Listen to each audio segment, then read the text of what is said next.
I think it's time to start our panels. So we have 3 panels today. First one will be related to nature. And I just want to say a few words before I invite the panelists on the stage, that we all recognize nature remains our most powerful ally in the fight against climate change. And nature reduces emissions, protects communities, and helps us adapt.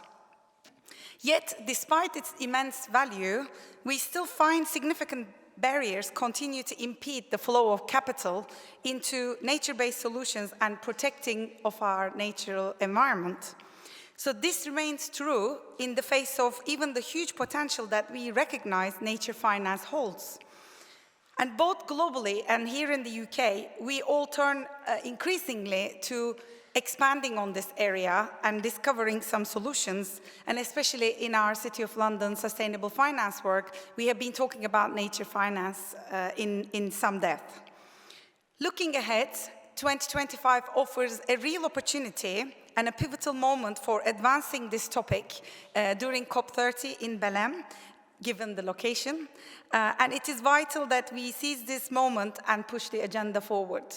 So in order to collectively rise to this challenge and unlock the nature's full potential, we've put together an amazing panel. So I would like to invite our moderator, first of all, Kristen Teleki, who is the CEO of Flora and Fauna. And then we have numerous speakers. I'm just going to introduce them one by one. Panel, please come forward. We have Claudine Blamey, Chief Sustainability Officer at Aviva. Nicola Ranger, Executive Director and Professor in Practice, Natural Capital Risk and Finance at London School of Economics. Andrew Walton, Chief Sustainability Officer, Lloyds Banking Group. And Tony Goldner, Chief Executive Officer, TNFD. And if you don't know what TNFD is, now you will find out. Thank you for the panel. Thank you very much for that terrific introduction, and I couldn't have said it better myself. What an opportunity. And I was just speaking to our panelists as we were preparing for our session. This is a really unique opportunity to bring nature at the beginning of a climate summit. I often find myself at some of these fora and COPs where nature is on the margins, or it comes at the end. And so this is a terrific opportunity, and hopefully we're going to tease out some examples, some things to inspire you, to take you through this week with thinking nature on the mind. And nature is important to all of us. I've had a number of conversations with some of you as we walked in, just how important nature is to you personally, how nature is important to you personally, and what does that mean for you, not just your company, but what are you going to do about it and thinking about it. And I know all of you certainly in the room are thinking about that. I'd like to extend my thanks to the Lord Mayor as well. What a terrific opportunity to host an event like this in such an amazing institution here. And I also want to really thank our people that have joined us here, but also online. You know, we have an online community that will be watching us, which is also fantastic. Without a doubt, we're at a critical inflection moment, and you said that very nicely when you introduced this. We're halfway between COP29 and COP30. COP30 in the heart of the Amazon basin. Nature will feature very highly there. But it's also an amazing moment where nature is rising on the global agenda, both as a climate solution and an economic imperative. And I saw a number of you in the room here who were at COP16 in Cali in Colombia. There were 3,000 delegates from the business sector that were there participating. What an amazing opportunity. And I suspect many of them were starting to think, well, what role can we play? How do we find out more about nature, and what can it play within our institutions? So it's no longer a side issue, without a doubt. It's central to climate, central to resilience, central to long-term value. And the numbers speak for themselves, right? You know, and the evidence base is huge. And I'm just going to give you a couple of them. But I guarantee if you Google, you ChatGPT it, if that's now a verb, to look that up, the evidence base is huge. Over half of global GDP, 44 trillion is dependent on nature. Nature-based solutions could deliver a third of the mitigation need by 2030. However, it just receives 3% of public finance. 3% of public finance. And what a return. Every dollar that is invested in nature restoration can return up to 30 in economic benefits. What a fantastic return. What's not to like about that? And so really, put it simply, investing in nature is not just good for the planet, it's smart economics. But it's more than that. Think about what nature does in terms of jobs, food, health, security, economic growth, and profitability. I mean, these are multiple wins that are coming from nature, and you're going to hear some more of this from some of our panelists here this morning. And certainly in my own institution, Fauna and Flora, we are a people and nature organization. We are a climate and nature organization. And you heard Andrew talk about that. Bringing people into the equation. There are going to be winners and losers, but we hope that we can find opportunities for all that are going to benefit us all going forward. But friends, we're not moving at the pace and speed that we should. Andrew just mentioned we need bold leadership. We need leadership of the brave, those that are willing to take risks and be ambitious. And given the decline of nature, which you're all acutely aware of, we need to be moving at that speed and pace. But this is why we're here. We are here to think about these and hopefully take some of these messages through this week. So from blended finance to scalable partnerships, and in today's conversation, we're going to really talk about how we turn ambition into action and how capital flows align both with nature positive and business outcomes. And so I'm really excited by this fantastic panel here and some of the thoughts and ideas, and they're really at the frontiers of this agenda. We're going to explore how to mobilize private finance, de-risk investment, embed natural capital into mainstream and financial corporate strategies. And this is going to really set you up well, I think, as I said earlier, set you up well for the week. Hopefully it'll inspire you, motivate you, and enthuse you. And I've asked each of our panelists, at the end, they're going to give you that one thing, that one idea, that one thought that you're going to take away with you as you go and navigate this week around climate and nature. So let's really get into this and kind of turn to our panelists. I'm going to turn to Tony first. Tony, you are the chief executive of the task force for nature financial disclosure. Launched 4 years ago. Fantastic. I can see it's really making penetration. And I'm sure some of you are already active and involved with Tony and his team. But beyond the COPs, beyond the climate weeks, are we really seeing an engagement? I mean, I've talked about it here, and I've really pumped up the idea of nature and importance to climate. But are we really seeing it? Is it really coming through? Your pumping up of nature is justified, Christian. I think, to paraphrase a comment that was made to me the other day by one of my task force members, what we're seeing is green hushing on steroids, was his phrase. Maybe I can focus in on nature hushing on steroids. I think there's a huge amount of work that's going on under the surface. Obviously, given the current political context, people are being cautious about what they say publicly. But I'm actually very encouraged by the progress and by the work that's happening. So, of course, at TNFD, we've built on top of TCFD with a set of disclosure recommendations. But we've actually gone further than that in providing an assessment tool, which we call the LEAP assessment. And I can tell you there are hundreds, probably thousands of organizations now around the world. Everywhere we go, people are doing a LEAP assessment, trying to figure out what their nature-related issues are within their organization.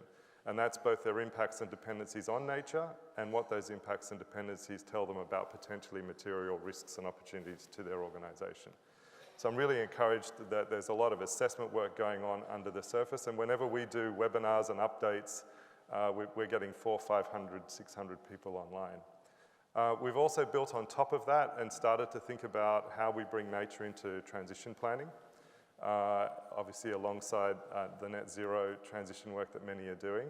And again, I'll just give you an anecdote. We had a session a few weeks ago just to update the market on what we've heard back in terms of feedback since we published a discussion paper at COP16 in Colombia last year. We had 2,000 people register for the webinar and 800 people join.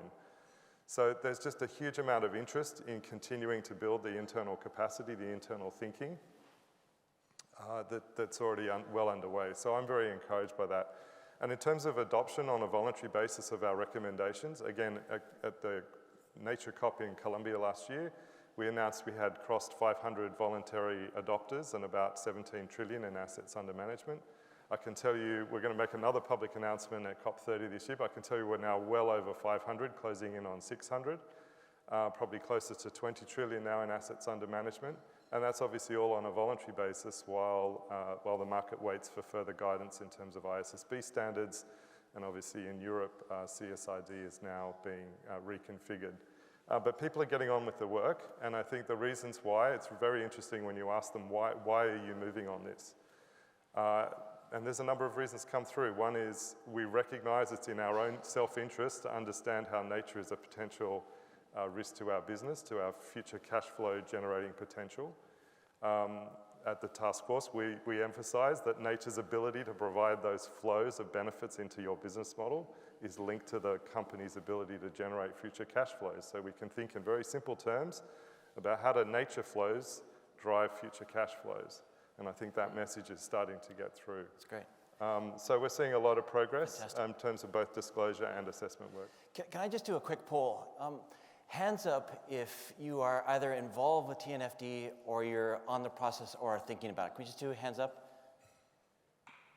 So good. I think about a third of the room looks like you're on your pathway to, and I really encourage you to have a look at this framework that provides an amazing amount of opportunities that I think are going to be there for to explore how you can engage more with nature. But we'll come back to you a little bit more on that, Tony. Nicola, can I turn to you? You're sitting at the intersection point between finance, risk, and nature, and we hear a lot about that. When the discussion goes into nature, it's too risky, I'm not sure about it. And I guess what I'd love to have your more thoughts about is how can private finance better account for some of those financial risks? How these are risks related to nature loss and climate. And can you give a sense of some of your thinking and some of the experiences you've had when it comes to that? Thank you, Christian, and good morning, everyone. It's great to be here with you today. So risk, I think, is the key word. So risk both in terms of financial risk, but risk also in terms of investment risk and how do we actually get finance to flow.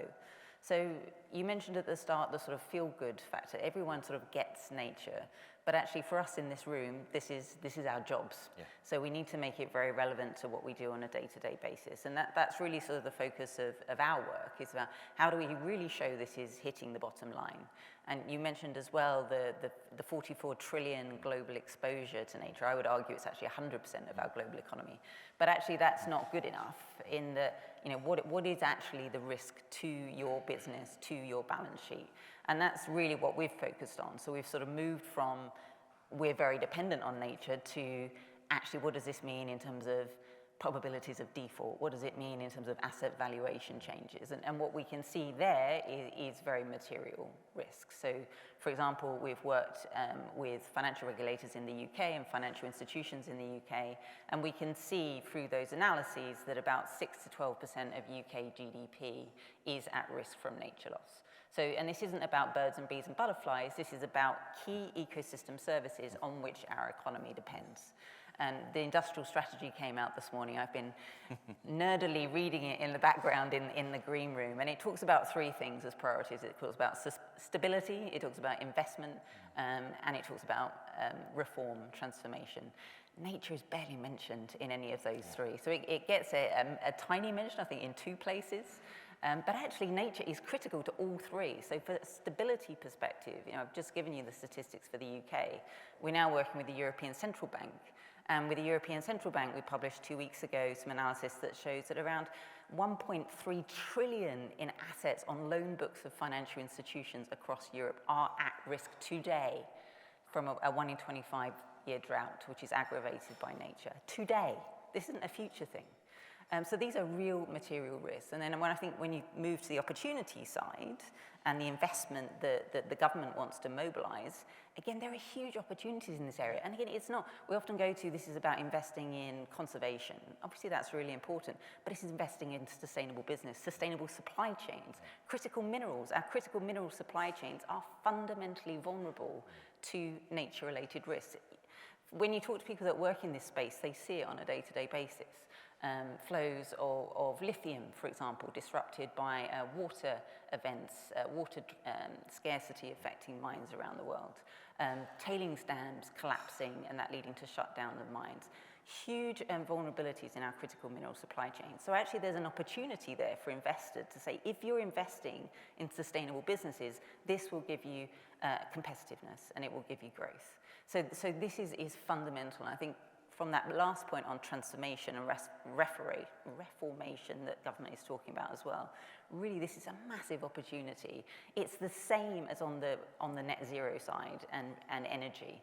This is about transforming sectors to make them more resilient and more sustainable, and that is a huge investment opportunity. Yeah. And you're hearing words commonality, right? You're hearing challenges, but you're hearing opportunities. There are massive, massive opportunities here, and we need to think about and reimagine the narrative, not thinking of birds, bees, and butterflies, but actually part of a country's infrastructure. Why wouldn't you want to invest in that? And maybe when you turn to more some of the practicalities, I want to turn to you, Claudine, in terms of Aviva, right? And I think, Aviva's been a leader at integrating sustainability and nature as part of your core business. And I know just from my own personal and professional experiences that you have some great examples of that. And perhaps if you could just, give the sense to the audience here of what you see are some of the most promising or exciting innovations when it comes to climate and nature. Sure. Maybe just start with a challenge, particularly coming from a kind of investment insurance sector, and then maybe a practical example and practical way we can do this, and then some opportunity. So I think challenge comes from the operating model at the moment and the system and the financial models not giving nature value, not the way it should. And the problem then is that we treat it as a free resource. So we haven't been able to incorporate that into investments. We even call it externalities. And until we stop calling them externalities and really internalize the costs, and I'm really encouraged by what you're saying, Nicola, is that's the way that we're going to be able to, as an investment sector and as an insurance sector, really be able to use that to be able to put money behind that. And then in terms of practical steps, so I think everyone should be integrating nature into their transition planning. Because, we haven't called our transition plan climate transition plan on purpose, because it has nature as a part of it. It has the just transition as a part of it.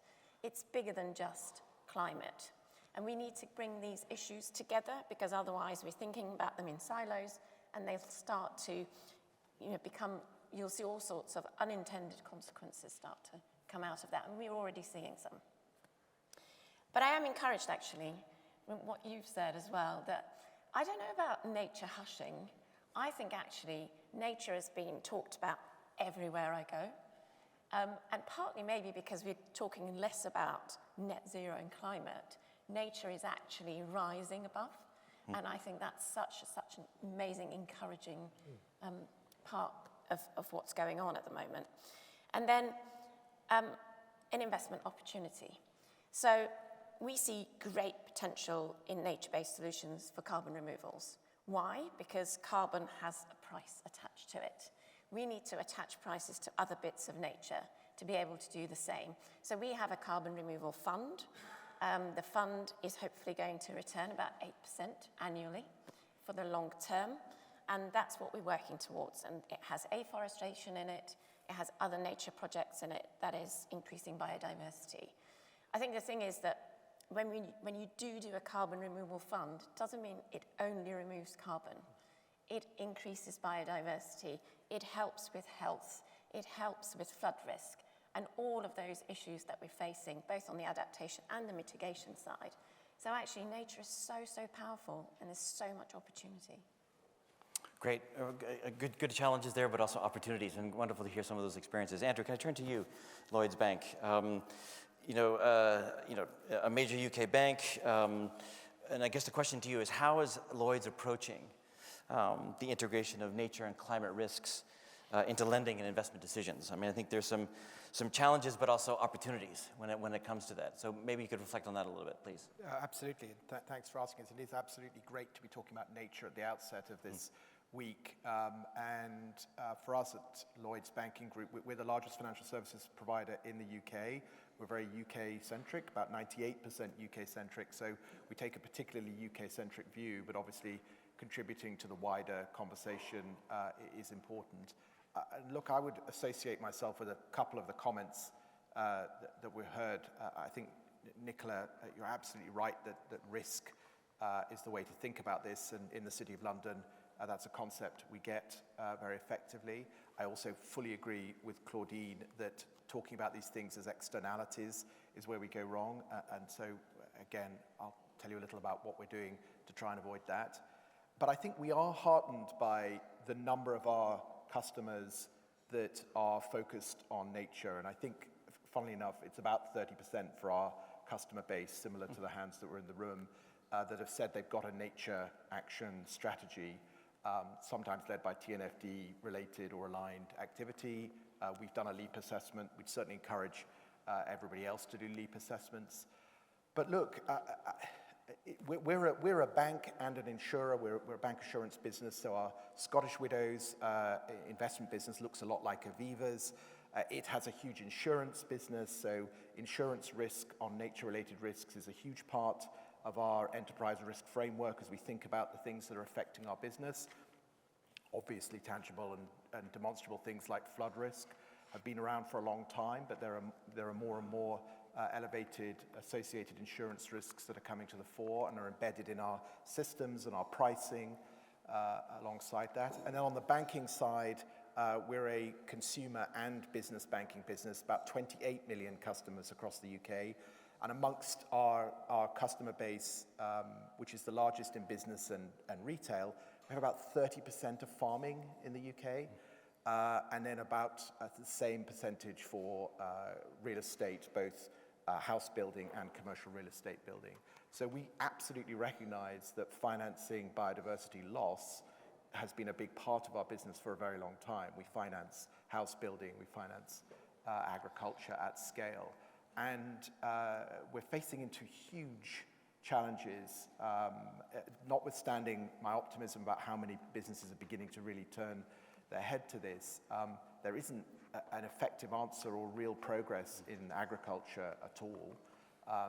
I think there's fantastic initiatives, and we may come on to talk about them later in this panel. But the nature challenges that our farming customers are telling us about, that are all interlinked, obviously, with climate, is the real reason why I think as we move to COP30, we have to align climate and nature as one conversation, which is happening and is great, because all of the challenges across our enterprise risk framework as we look at them are driven by both. So data and methodology is the challenge, as I'm sure everybody would always say. Again, I think people are making lots of progress in lots of great areas. Again, TNFD has been a fantastic driver of that. But in very specific areas like farming, again, we're driving greater and greater alignment towards an agreed way forward on data and methodology. Regulatory standards, it doesn't help when regulators move in and out of forcing financial institutions to put this at the top of their agenda. I think we have probably hit now, hopefully, a long-standing consensus position. And the regulators have got us to a better place, meaning that we can plan a way forward. And look, it's also sectoral complexity. That's the other challenge for us. I think it's a very different set of challenges from one to another, but the ones where we know we tend to focus, like most financial institutions, on where we think the biggest opportunity is to fix the problem. So for us, that's agriculture and housing, in the same way that for carbon, it's domestic boilers, cars, and also farming as well. So as we break it down, we think we can make progress in those areas. Excellent. So you've heard a little bit about the what, and understanding a little bit some of the challenges and risks. And now what I want to turn now to is very briefly the how, and then we'll get to your final takeaway message, if I may. Tony, can I turn to you? I know the other 2/3 in the room are sitting here going, A, what am I doing here when they're talking about nature, because I have no interest in it. B, they're thinking nature is too complex, there's not enough data, So what is your sort of 2 or 3 points of advice on how to engage as an entry point? Because the recognition is that you want to start where people are, where companies are, as opposed to where we want them to be. So maybe, Tony, could you just reflect a little bit on that and just give some brief advice to this group here? Well, I just build on Nicola's point before. These risks are materializing now. They're hitting cash flows, they're hitting balance sheets, they're hitting investment portfolios now. In some cases that can be absorbed, but we know that the frequency and the magnitude of nature-related challenges is only going to get sharper and harder. And so our central piece of advice is to get started where you can get started. Don't let the perfect be the enemy of the good. At TNFD, we're not saying you have to do all, or we're not in a position to say you have to do anything, but we don't even encourage people to say, try and do all 14 disclosures that we've recommended in your first year. And what we've seen from early reporting, and we now have over 150, maybe 200 first or second generation TNFD reports actually published, is that people are getting started where they can get started. They're starting on a particular business unit, they're starting in a particular geography, they're starting with particular issues that they've identified as potentially material, whether it's water stress or deforestation. So I think the central message is just get started with what you have. And to the point before about data, there has been this long-standing view, well, we can't do this because there's no data. There's actually, terabytes, petabytes of nature data out there. Yes, some of it's being collected for scientists, by scientists. It's not particularly useful for the market, but there are great tools that are out there. There is enough data to get going, and what we're seeing from the first generation of TNFD reports that have been published is people are generating decision-useful insights for their own business about managing the resilience of their own business more effectively, but also insights that are relevant for investors and other stakeholders. And so it is starting to change the conversation. I'm really delighted to hear the comments from my fellow panelists here about how it's coming into their conversations as financial institutions, because that's certainly what we're hearing. So I think it's about getting started. We're doing what we can to improve issues on the data side. We've proposed this idea of a global open access nature data public facility to provide a set of core state of nature data on an open access basis. We're going to be advancing that with specific recommendations at COP30 this year. We're also working on the opportunity side to help people understand when we talk about nature-related opportunities, what are we talking about? Not everything looks like a 7-year private equity 15 to 20% return profile.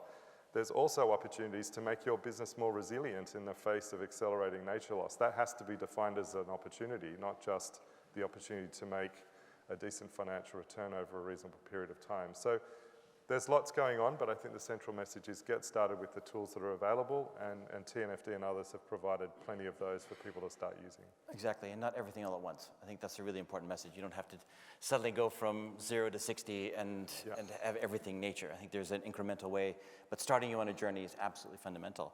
Nicola, I want to turn to you in terms of the sort of practicalities, and maybe just giving one or two examples, if we can, in the time we have left, about some initiatives, that there are projects that you're involved with to give a real tangible element that you feel are shifting the needle when it comes to nature finance.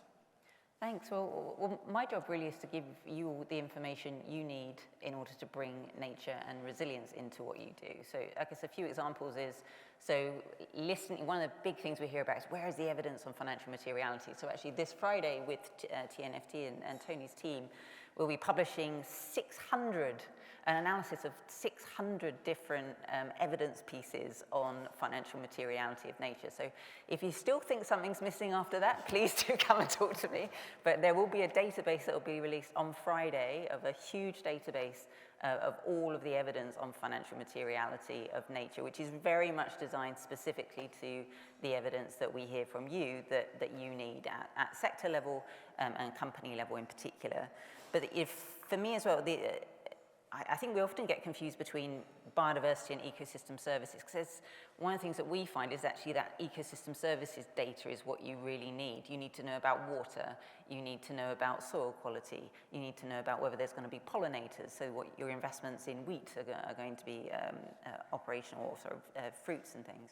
So that's the sort of data that we're trying to get. So we have a project with the European Space Agency called LEON, where we're looking at how to use available satellite data and other remote sensing data to bring it to your investment decision making. So we're working with the mining sector, we're working with the food sector, we're working with investors, we're working with banks, we're working with insurers, regulators to again, look at how do we take all of that data that's available, that we heard from Tony, and bring it to the decisions that you need to make. We're working with the UK government, with UKRI, designing scenarios. So we're working with the Climate Financial Risk Forum, with the Bank of England, and 40 financial institutions to design scenarios. So you have scenarios that you need to bring into your risk management.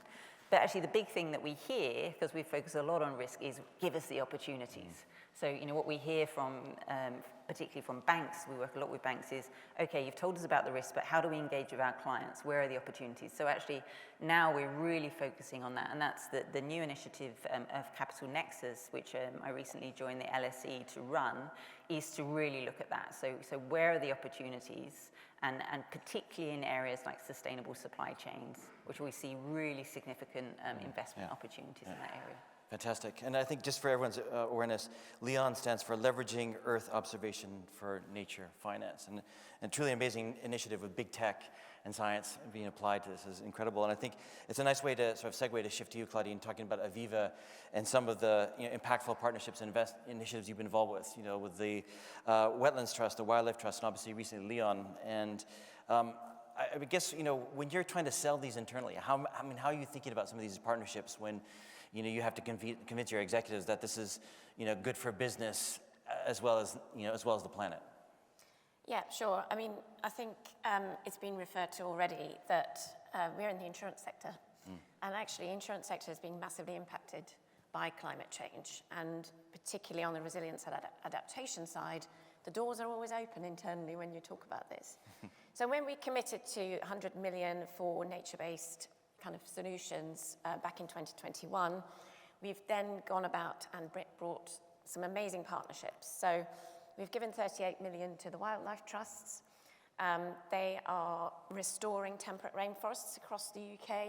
We only have 1% of temperate rainforests left in the UK. And that's great for biodiversity, it's great for ecosystem services. It's also great for flood risk. And that's the kind of the theme that follows all the other donations that we've made as well. So WWT, it's about, I think, 250 hectares of salt marshes that are going to be restored across the UK. Salt marshes are amazing carbon sinks. And we are also working on the carbon code for salt marshes. But also, they are fantastic in terms of flood mitigation across the UK. And then we've worked with Woodland Trust as well. Similarly, it's a carbon sequestration project, but again, it has all the same themes. And I think what we forget is the social element of these as well, that people want to go to these amazing places and experience them, and it's good for health. So there's so many different values that these things add that we don't really think about. And I love it. Again, you can see a common theme of bringing this is not just about biodiversity. I mean, Nicola talked about ecosystem services, but you're hearing health, food, jobs. I mean, there are wider elements here that are at stake, and the linkages, and we need to break down those sectors. Finally, to you, Andrew, and then I'm going to come back to our quick rapid fire to each of our panelists to give you that one takeaway. Just again, switching to hear some just more practical examples from a Lloyd's perspective. Yeah, so we also have a number of projects that I would characterize as philanthropy in search of a commercial objective, but those are fine, they're exploratory. We'll get there. We do some great work with something called Projects for Nature, which is the DEFRA-run clearinghouse that brings together projects looking for funding for biodiversity net gain. I strongly endorse it, and please go and take a look at their website for options if you're starting out looking at options in this area. We also work with the Woodland Trust on ecosystem development with them, which has been great. But the one I'm really focused on is our partnership with the Soil Association Exchange. We've done a huge piece of work. It's about a sort of £10 million advisory process. We pay for our farming customers to go through a really detailed analysis of a whole series of metrics from soil nutrient quality to carbon to earthworm counting to, I mean, there's a whole swathe of them. And it's created across about 600,000 acres in the UK, a really fantastic baseline of data that helps a farmer, depending on the type of farming they're doing in the region that they're in, plot what the yield dip through to regenerative practices will be, or is likely to be. And it can vary from 2 years to 9 years, depending on the type of farming. Analyzing that dip is the necessary starting point for our farmers to then say to us, okay, so now we need to be financed through the dip. And that's where the pilots we're doing with food producers, supermarkets, with other banks, we're doing some great work with NatWest at the moment, that financing that dip is the key thing for our farmers. And you know, it's a really tangible business case to do it. Excellent. So you've heard a few examples. It's sort of, I would say, these are appetizers to the main course for the later this week when you think about nature and bringing nature into climate. So now that we're come to our end of our session, our time together, Tony, can I turn to you? What's the one takeaway that you want to leave this group and people online with for the week? I'll just build on the last comment and say I think there's enormous potential and opportunity in new models for financing the transition. So I think we've just scratched the surface of what's possible. We need to get the smartest minds from finance together with the smartest minds in nature science and come up with some new investment models. I think so an exciting opportunity we're on the cusp of. Nicola. Well, I was going to talk about the transition of finance as well, actually, and sort of just what I want you to take away from this is whenever you hear nature, investment, finance, don't think of it as financing conservation. That's only one part of it. Think of it as financing big transitions of sectors, transition finance to more sustainable business models. That's what this is fundamentally about, and that is where there are trillions of opportunities. You know, just critical minerals, 6 trillion. Agriculture, potentially, again, 6 trillion a year going into that area already. Huge, huge investment opportunities. Yeah, and this is, and I'm sitting here as the head of a nature-based conservation organization. And we are looking at ways in which we are going to be able to deliver these outcomes for people. 80 to 90% of what we do is with local and community-based organizations in 48 countries around the world. What do those people ask us? They want more money in their pockets, they want more food on the table, and they want a safe place to live. And that could apply to anywhere in the world, and we need to think about those services. Claudine. I'm so glad you asked me this, because we are bringing a group of people together, big landowners, banks, insurance companies, data providers, to put on steroids how are we going to deal with climate mitigation with nature-based solutions in the UK. So if anyone's interested in hearing more about that, come talk to me. Fantastic. Putting nature on steroids. I love that. Nature-based solutions. Fantastic. Andrew. So I think it's estimated that for the UK to meet its nature restoration goals will cost about £56 billion a year. And this is one of the few rooms in the UK where I could say this, but that's not a big number. It's very achievable. And if we can get the right market frameworks, we can get the right capabilities moving, those sort of flows are not difficult to deliver. And at the moment, yes, of course, we're at entry level, but once we get going and once we've got functioning marketplaces, which I think are really, some great work is being done to bring them about, it's absolutely doable. So some fantastic energy and enthusiasm for nature, without a doubt. You've heard about opportunities, and hopefully you heard more about the opportunities than the challenges. Of course there are going to be challenges. There's challenges with anything we do, but we really need to think about the opportunities that nature provides us. Not everything all at once. Don't let perfect be the enemy of good on your nature journey. Start asking some of those questions. There are lots of advocates, lots of science, lots of data out there to be able to get you to think about that and get you on your journey. That could take time.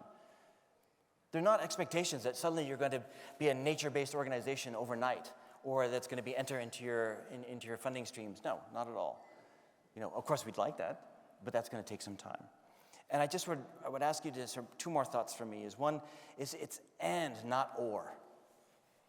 And, not or. And think about that when you think about nature and people, climate and nature, not or. It does not have to be or. We often think about that too much. And one other theme that I really think is important to think about is, yes, this is a discussion in this room. Yes, it's a discussion at COPs. Yes, it's a discussion at Climate Weeks and the privilege of being here. But last November, or I guess must have been October, my 17-year-old daughter at the time said to me, "Dad, why are you going to a biodiversity COP and then a few weeks later you're going to a climate COP?" surely you should be talking about them at the same place at the same time. And that's a very good question. And of course, one that we're all struggling with. But the point is that don't think for a moment that the next generation and others that are going to be your peers, your family members, your friends, are not thinking about this as well. So as you go through this week, I encourage you, and I think all our panelists would encourage you as well, is to think about this, how you come at it from your perspective, how can you incorporate nature into climate and some of the discussions that you're having, some of the actions that you're going to take. And so we really translate ambitions into action. And so with that, I thank the organizers for putting nature up front. That is fantastic. I thank our distinguished panelists and wish you well in the coming week as you talk about nature and climate. So again, thank you so much.